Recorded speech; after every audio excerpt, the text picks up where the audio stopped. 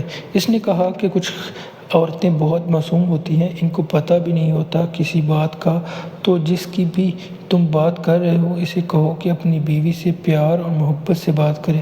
پیار اور محبت سے بات کرنے کا بھی مجھے کوئی فائدہ نہیں ہو رہا تھا، لیکن پھر بھی مجھے اس سے بات تو کرنی تھی۔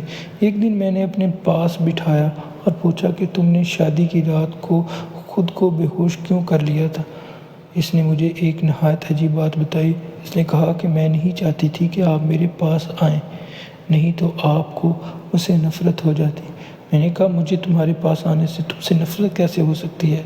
تم میری بیوی ہو، ہم لوگ جتنا قریب آئیں گے ہمیں اتنا ہی ایک دوسرے سے محبت ہوگی، نفرت کیسے ہو سکتی ہے؟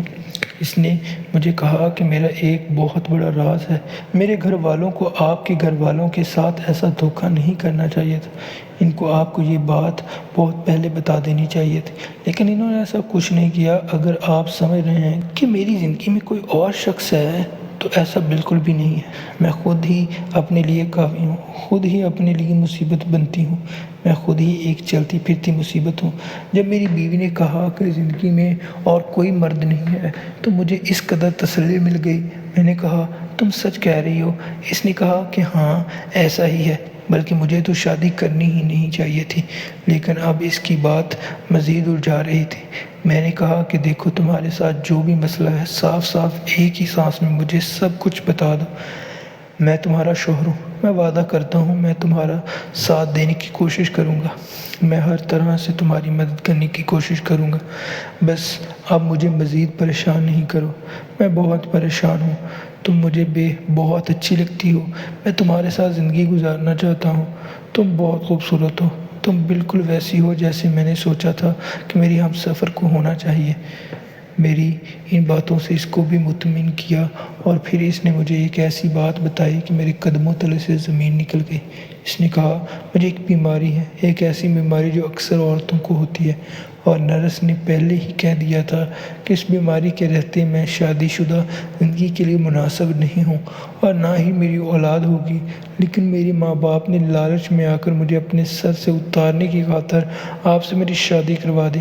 میری بیوی بیمار تھی اور اسے ایک بہت ہی خطرناک بیماری تھی، ایسی بیماری جو مجھے نہیں لگ سکتی تھی لیکن اس کے لیے وہ بہت خطرناک تھی۔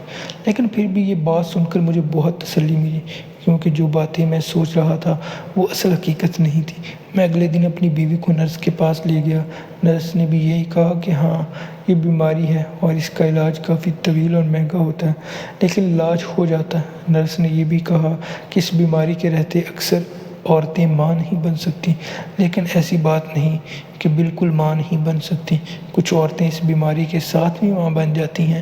یہ ہمارے معاشرے کی ایک کمی ہے کہ یہاں پر ایسی بیماریوں کے بارے میں نہ تو بات کی جاتی ہے اور نہ ہی علاج کے بارے میں کسی کو پتہ ہے، بس عورت کو برا کہتے ہیں اور اسی میں کوئی خرابی ہے تب ہی اس کے ساتھ یہ ہو رہا ہے، تبھی تو آپ کی بیوی اتنا ڈری ہوئی تھی۔ نرس نے مجھے یہ بھی کہا کہ جب تک عورت کسی ایسی بیماری میں ہوتی ہے تو وہ نفسیاتی طور پر بھی بہت ڈسٹرب ہو جاتی ہے۔ آپ اپنی بیوی کا بہت زیادہ خیال رکھیں، اسے بتائیں کہ یہ سب نارمل ہے، صرف اس کے ساتھ نہیں ہو رہا، دنیا میں بہت سی عورتوں کے ساتھ ہوتا ہے۔ میں نے نرس سے کہا کہ میں اپنی بیوی کا بہت خیال رکھوں گا، کیونکہ وہی میری ہم سفر تھی اور اس نے کوئی غلطی نہیں کی تھی، وہ بہت اچھی لڑکی تھی۔ میں نے اپنی بیوی کو بھی تسلی دی اور کہا وہ یہ بات کسی اور کو نہیں بتائے، ہم کسی نہ کسی بہانے سے نرس کے پاس جایا کریں گے اور تم دوائی ٹائم پر کھانا، جتنا بھی خرچہ آئے گا میں کروں گا، کیونکہ میرے لیے تم اہم ہو، بس تم یہ بات کسی کو بھی نہ بتانا۔ میری بیوی بہت خوش ہوئی اور پہلی دفعہ گلے لگ کر رو پڑی۔ مجھے احساس ہوا کہ وہ میری ذمہ داری ہے اور میں نے اس کا خیال رکھنا ہے۔ میں نے اپنی بیوی کا علاج شروع کروایا اور ساتھ اس کا بہت خیال رکھا۔ اس کی بیماری میں کمی آنے لگی اور اس بیماری کے رہتے ہمیں یہ پتہ چلا کہ وہ امید سے ہے۔ اس کے لیے 9 ماہ بہت مشکل تھے، ہم لوگوں نے بہت سی چیزوں پر ایک دوسرے کا ساتھ دیا۔